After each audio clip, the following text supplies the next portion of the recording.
بسم اللہ الرحمن الرحیم۔ السلام علیکم خواتین و حضرات، دجال یہودیوں کی نسل سے ہوگا جس کا قد چھوٹا ہوگا، دونوں پاؤں ٹیڑھے ہوں گے، جسم پر بالوں کی بھرمار ہوگی، رنگ سرخ یا گندمی ہوگا، سر کے بال حبشوں کی طرح ہوں گے، ناک چونچ کی طرح ہوگی، بائیں آنکھ سے کانا ہوگا، دائیں آنکھ میں انگور کے بقدر نہنا ہوگا، اس کے ماتھے پر کیاف علی فیرے ہوگا جسے ہر مسلمان بآسانی پڑھ سکے گا، اس کی آنکھ سوئی ہوئی ہوگی مگر دل جاگتا رہے گا۔ شروع میں وہ ایمان و اصلاح کا دعویٰ لے کر اٹھے گا، لیکن جیسے ہی تھوڑے بہت متبعین میسر ہوں گے وہ نبوت اور پھر خدائی کا دعویٰ کرے گا۔ اس کی سواری بھی اتنی بڑی ہوگی کہ اس کے دونوں کانوں کا درمیانی فاصلہ بھی 40 گز کا ہوگا، ایک قدم تا حد نگاہ مسافت کو طے کر لے گا۔ خواتین و حضرات، آج کی ویڈیو دجال کے موضوع پر بنائی جا رہی ہے، جس میں ہم آپ کو بتائیں گے کہ دجال کیا کرنے آ رہا ہے اور کیوں آئے گا، جیسا کہ ہمارے نبی صلی اللہ علیہ وآلہ وسلم نے بارہا دجال کے فتنے سے آگاہ کیا ہے، لیکن آج اس کے بارے میں کوئی بھی بات نہیں کرتا۔ لیکن ویڈیو کا باقاعدہ آغاز کرنے سے پہلے ایک چھوٹی سی گزارش کرنی ہے کہ ریڈ بٹن کو کلک کر کے اور بیل آئیکن کو پریس کر کے داستان گو کے سبسکرائبر بننا مت بھولیے، تاکہ ایسی انفارمیٹیو ویڈیوز آپ کو وقتاً فوقتاً ملتی رہے۔ خواتین و حضرات، دجال پکا جھوٹا اور اعلیٰ درجے کا شعبدے باز ہوگا، اس کے پاس غلوں کے ڈھیر اور پانی کی نہریں ہوں گی، زمین میں مدفون تمام خزانے باہر نکل کر شہد کی مکھیوں کی مانند اس کے ساتھ ہو لیں گے۔ جو قبیلہ اس کی خدائی پر ایمان لائے گا، دجال اس پر بارش برسائے گا، جس کی وجہ سے کھانے پینے کی چیزیں ابل پڑیں گی اور درختوں پر پھل آ جائیں گے۔ کچھ لوگوں سے آ کر کہے گا کہ اگر میں تمہاری ماؤں اور باپوں کو زندہ کر دوں تو تم کیا میری خدائی کا اقرار کرو گے؟ لوگ اسبات میں جواب دیں گے۔ اب دجال کے شیطان ان لوگوں کے ماؤں اور باپوں کی شکل لے کر نمودار ہوں گے، نتیجتاً بہت سے افراد ایمان سے ہاتھ دھو بیٹھیں گے۔ اس کی رفتار آندھیوں سے زیادہ تیز اور بادلوں کی طرح رواں ہوگی، وہ کرشموں اور شعبدہ بازیوں کو لے کر دنیا کے ہر چپے کو رون دے گا۔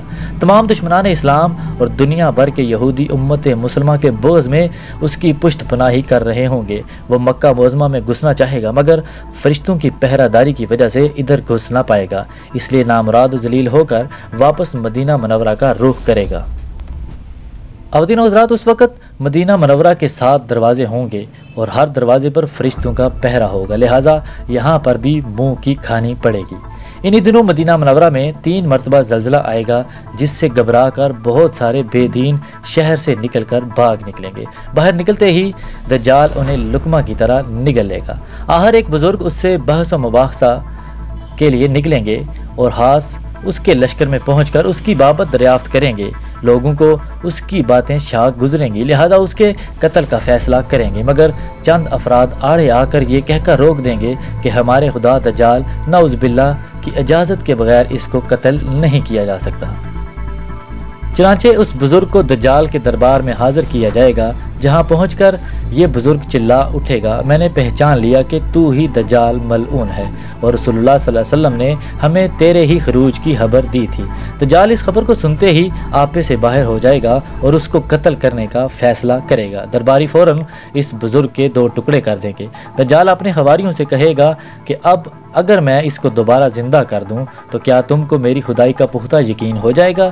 یہ دجالی گروپ کہے گا کہ ہم تو پہلے ہی آپ کو خدا مانتے ہوئے آ رہے ہیں، البتہ اس معجزے سے ہمارے یقین میں مزید اضافہ ہو جائے گا۔ خواتین و حضرات، دجال اس بزرگ کے دونوں ٹکڑوں کو اکٹھا کر کے زندہ کرنے کی کوشش کرے گا۔ ادھر وہ بزرگ بوجہ حکم الہی کھڑے ہو جائیں گے اور کہیں گے اب تو مجھے اور زیادہ یقین آ گیا ہے کہ تو ہی دجال ملعون ہے۔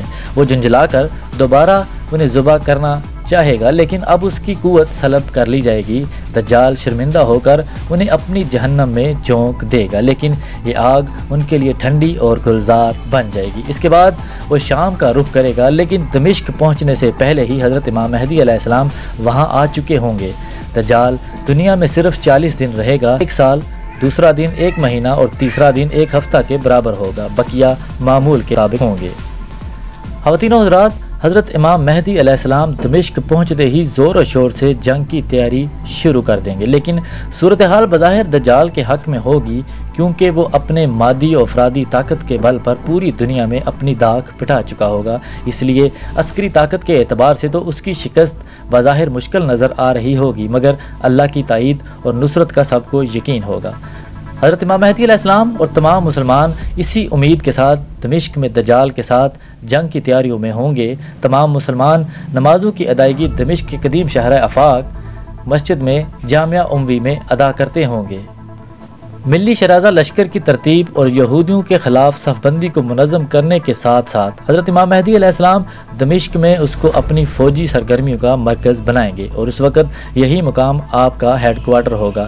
حضرت امام مہدی علیہ السلام ایک دن نماز پڑھانے کے لیے مصلی کی طرف بڑھیں گے تو عین اسی وقت حضرت عیسیٰ علیہ السلام کا نزول ہوگا۔ نماز سے فارغ ہو کر لوگ دجال کے مقابلے کے لیے نکلیں گے۔ دجال حضرت عیسیٰ علیہ السلام کو دیکھ کر ایسے گھلنے لگے گا جیسے نمک پانی میں گھل جاتا ہے۔ پھر حضرت عیسیٰ علیہ السلام آگے بڑھ کر اس کو قتل کر دیں گے، اور حالت یہ ہوگی کہ شجر و حجر آوازیں لگائیں گے کہ اے روح اللہ، میرے پیچھے یہودی چھپا ہوا ہے۔ چنانچہ وہ دجال کے چیلوں میں سے کسی کو بھی زندہ نہ چھوڑیں گے۔ پھر حضرت عیسیٰ علیہ السلام صلیب کو توڑیں گے، یعنی صلیب پرستی ختم کریں گے، خنزیر کو قتل کر کے جنگ کا خاتمہ کریں گے، اور اس کے بعد مال و دولت کی ایسی فروانی ہوگی کہ اسے کوئی قبول نہ کرے گا، اور لوگ ایسے دیندار ہو جائیں گے کہ اس کے نزدیک ایک سجدہ دنیا و ما فیہا سے بہتر ہوگا۔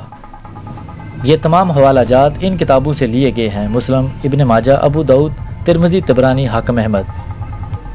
خواتین و حضرات، ویڈیو کا اختتام کرنے سے پہلے اللہ تعالیٰ سے دعا کرتے ہیں کہ اللہ تعالیٰ تمام مسلمانوں کا ایمان سلامت رکھے، آمین ثم آمین یا رب العالمین۔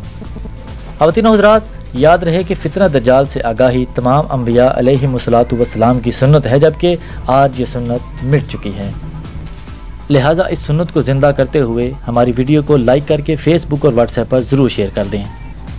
امید کرتے ہیں داستان گو کا یہ سیشن آپ کو پسند آیا ہوگا۔ کمنٹ سیکشن میں اپنی قیمتی آراء کا اظہار ضرور کیجیے۔ ملتے ہیں کسی اور سیشن میں۔ اپنا اور اپنے ارد گرد کے لوگوں کا خیال رکھیے، اور جاتے جاتے ریڈ بٹن کو کلک کر کے اور بیل آئیکن کو پریس کر کے داستان گو کے سبسکرائبر بننا مت بھولیے، تاکہ ہماری آنے والی تمام ویڈیوز آپ کو بر وقت ملتی رہیں۔ آج کے لیے داستان گو کو اجازت دیجیے۔ اللہ نگہبان۔